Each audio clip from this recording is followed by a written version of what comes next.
today. Obviously, just want to address a few things. In recent days, we've had a lot of threats. If I think some of you were there last Thursday when we did the press conference, last Friday afternoon with Sheriff Spangler, just really talking about the increased number of threats that have been taking place. And I just want families to know that, safety and security of our students and staff are our number one concern. That's what we definitely make a priority for us. Also want to thank our law enforcement partners. We've always known each other well and been good partners with them, but unfortunately in these last several days, we spent a whole lot of time with them working through different things. There are more of those happening right now. As a dad, I just want to say I understand maybe how families are feeling right now. You feel uneasy, you feel anxious, and we understand that. Your students come, 60,000 students come every day to us, the staff. They have spouses and families too. It's important for us. I know I made it a point to be. I was at 3 schools today, just kind of there, talking with staff, talking with principals. Some of the schools that had received some of the threats. I have plans to be out at schools again tomorrow morning, as will a lot of my staff. Just trying to see where people are. Schools I was at, obviously people had some concerns and were anxious, but understandable in this time. But for the most part, kids were in class, trying to keep about their regular day. I know one principal, Dr. Adams, and I actually went to go see today, that was walking through some extra measures, parts of their safety plan that exist, that they were going to just put in because of the extra threats today.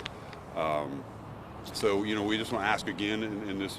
It is disruptive. It's disruptive to our learning cycle. It's extra anxiety on kids and staff that they don't need for the job that they're trying to get done. It is frustrating. I share the same frustration with families that feel like this is frustrating. We hear that. We're frustrated with the situation too. But I will tell you that we are safe. We are executing our plans. Our schools are very safe.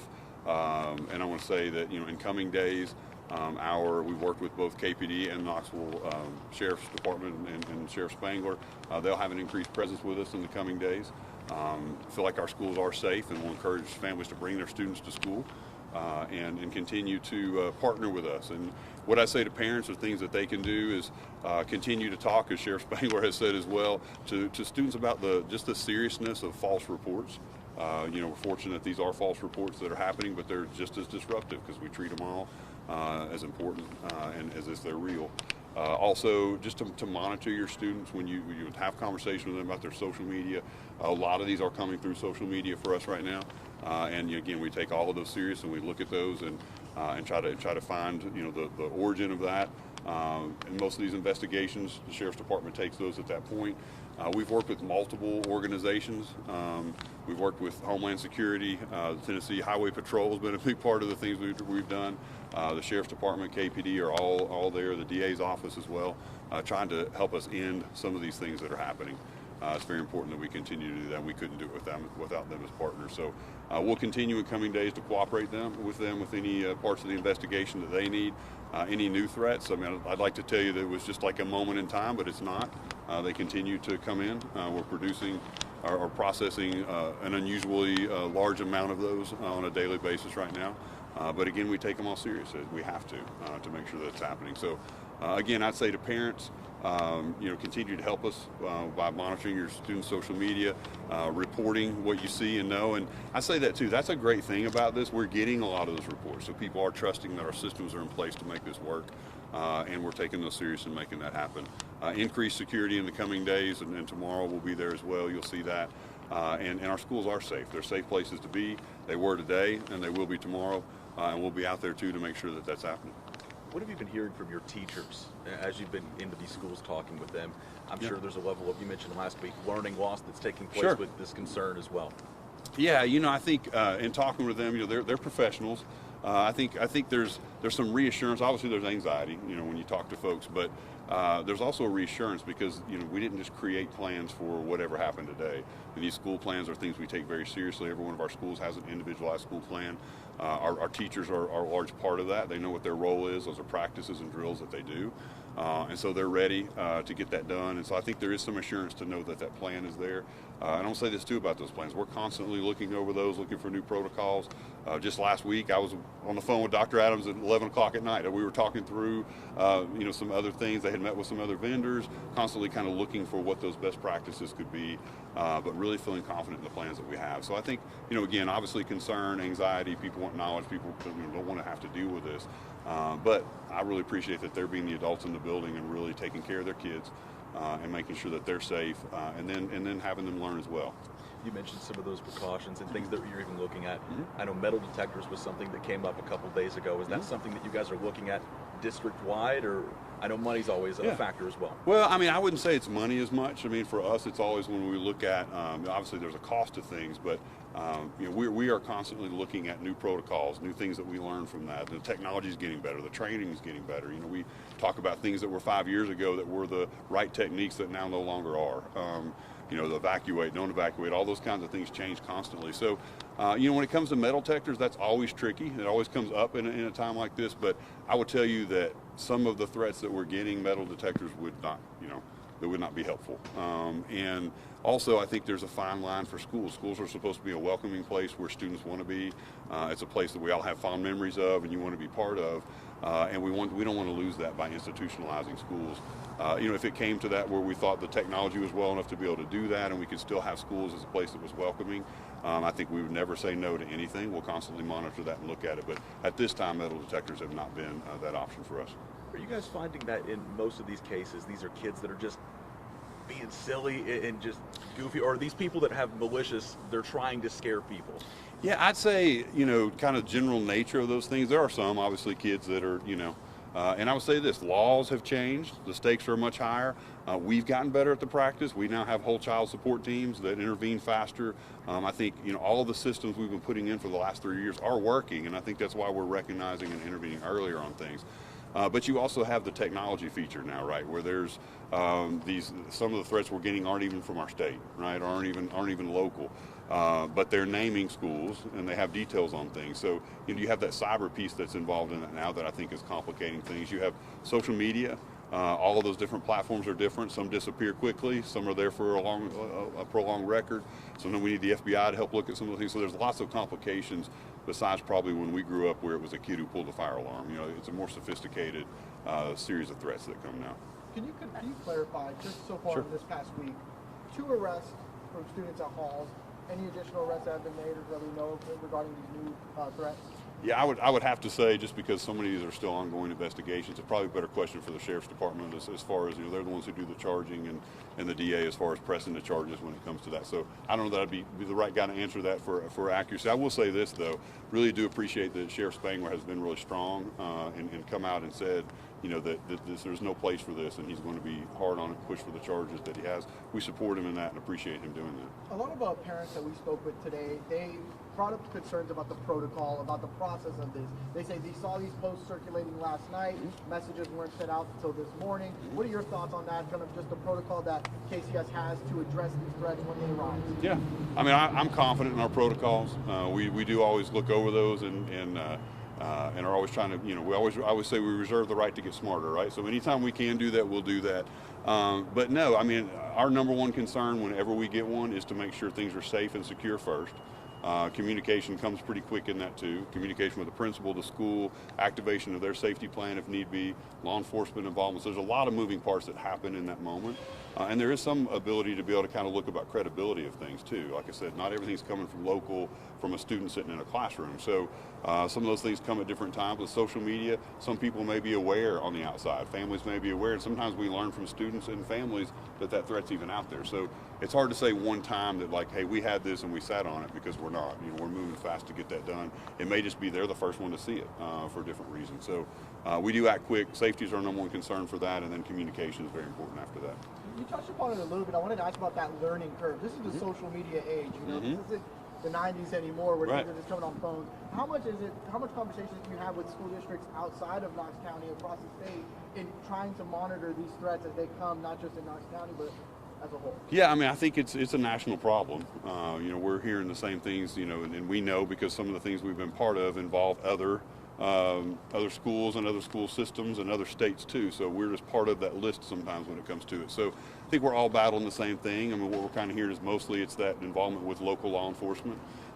You know, never did I think Secret Service and FBI and Homeland Security would be this involved in all of these things. They are. I mean, I've talked with them this week and last week. So I think it has gotten very sophisticated, and I think it's the technology that's made that happen. So we're not unique here. We're just one of the larger systems and probably a better target, like for everything else, for some of those. Sheriff's been outspoken about the penalties that people could face if they're found to be doing this. In terms of from the school standpoint, expulsion, suspension, what's on the table from your guys' end as well?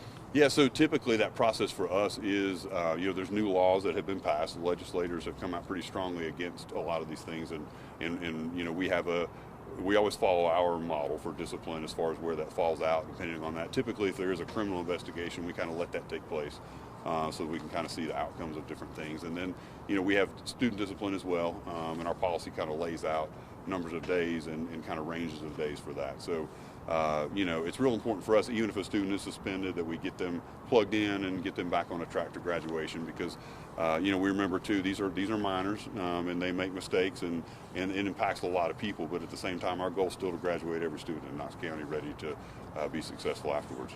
For parents who didn't send their kids to school today or are not planning to send tomorrow, are these excused absences because they might be anxious, or? Yeah, so I mean, here, I'll say this to families. You know, the students that we serve are your students, and you're the parent of that student. So those choices need to be yours as far as what you're comfortable with as a family. I will tell you, as someone who just had a senior graduate last year, I would send my daughter. I'll be here tomorrow. I'll be in schools tomorrow. I feel really good about that. There's several of my staff members that have their students. They're coming tomorrow. Because we understand when you're in the building, our schools are some of the safest places to be. You know, when you look at all of society and you look at, you know, we have armed officers, we have protocols in place, we have secure front doors, we have all the things that you would think about, and a lot of the technologies we won't talk about. Our schools are safer than most other places you can be in Knoxville, so feel very confident about that. Families have that choice to make. I mean, we understand that and want to respect that. There are things in our absences policies allow parent notes and things like that that can take place. So, you know, I would say I encourage everyone to bring their students tomorrow. We're going to have school, and we're going to feel good about that, feel good about our safety that's in place, feel good about the increased supports from both the Sheriff's Department and Knoxville Police Department. And I think our schools will be the safest place to be, but we also understand families' feelings on that. You talked a few weeks ago about digital citizenship. Applying that to this, you know, how are you having conversations in classrooms? How are you advising parents to educate their kids not to make these threats? Yeah, I'd say two things with that. One is, you know, there are new requirements that computer science and some of those kinds of classes are taken. We do a digital citizenship. We're a one-to-one district. All those are part of the training. It's not something you do in isolation, though. Everything you do in that digital citizenship is going to be around the content of how you're using it in that course. We talked about AI policies, all those things that come out, and all of that is, we now have a content or a context by which to apply those things. And so our teachers are doing that on a constant basis to be able to talk to them about the right ways to do that. As far as parents go, I would say, again, they can be a great help to us. One, talk to your students, you know, even if you think your student's not involved, at how serious these false threats are. Because, you know, again, we just talked about some of the litigation and some of the charges that can be for your students. It's also important too, social media. I mean, again, as a parent of two daughters myself, you're not always up on all the latest technology, but have those conversations to the extent you can be involved in that. That's very important for us. And then obviously, when in doubt, report. You know, and both students and families, we're getting reports from that too, where some of these are let in. We're okay. This increased number, like, we built these systems to receive this, and we'd rather hear and maybe potentially over-identify as opposed to not identify and miss something. So they can help us in that way too. I wanted to ask about just a message to students themselves. You know, these are people in the formidable shapes of their years, you know, their times, 14 to 18-year-olds. What is your message to them to make sure that this doesn't happen again? Yeah, I mean, I would just say to students, I mean, decisions you make matter, and you know how you care about your fellow classmates. You know, sometimes we said before, there may be pranks or gags in the past that are kind of like, this is funny, let's see what we can get by with. But it impacts people, and it doesn't just impact them that day for that school day. It impacts some of their emotional well-being, their anxiety levels, how they feel about school, their trust in an institution they should be able to trust to come to. You know, again, our teachers and our staff work every day to build those relationships and do that. And something like this comes in and adds fear, and it compromises that. So, you know, your actions do have consequences, and think through that for yourself, but also for your fellow classmates. And I know you mentioned increased presence tomorrow. Was there any? Or there have been any reports of any threats that have been planned for tomorrow? Is that why, or is it just an increased presence overall? I would just say, we've seen the increase in this kind of period of time. There's not one moment in time on one day that we've kind of had this barrage of them. As the sheriff, you know, alluded to on last Friday, you know, there's just an increased number across the board right now. And again, some of that may be people are aware and reporting. Some of those may be external things that are happening, but you know, we're processing those each individually as they come through. And I said before, we've been having multiple every day for the last couple of days, so we'll continue to process those. And typically this cycle will go for a little while longer, and that's why we're calling on parents and students to do the right thing so we can get back to normal. I have one final question for you. Sure. This may be a question for the school culture department, but you've talked about early interventions. What are those kind of early signs to watch out for, and what do those interventions look like? You're right. Janice Cook is the expert in that area, but I'll try to help her a little bit on this. The things she's taught me. So you know, every school has a whole child support team, and so that's a team made up of administrators, counselors, teachers. That all come around, and they're kind of doing a hot list of students based on academics, but also based on just what they're seeing in a student and what their knowledge of that student is. It could be anything from, you know, the students their family's going through a divorce. It could be they've recently moved. I mean, these are the kind of factors they look for. They talk about behaviors that the student may be showing. They talk about their academic performance, and then they actually build out individualized plans for those students and start the intervention. You know, again, it could be time with a counselor. It could be some additional services that they need. So that's a great early warning for us to be able to start seeing kids that maybe their behavior is just not what we'd expect it to be. We can find some things through there. And so those kinds of interventions are important for us. Our counselors are very involved with them as well. And we want to always make sure, and I'm going to send that message to parents too, if your child is struggling with those things, we have the resource to be able to help. Just reach out to your school's administration and let us know you need that extra support.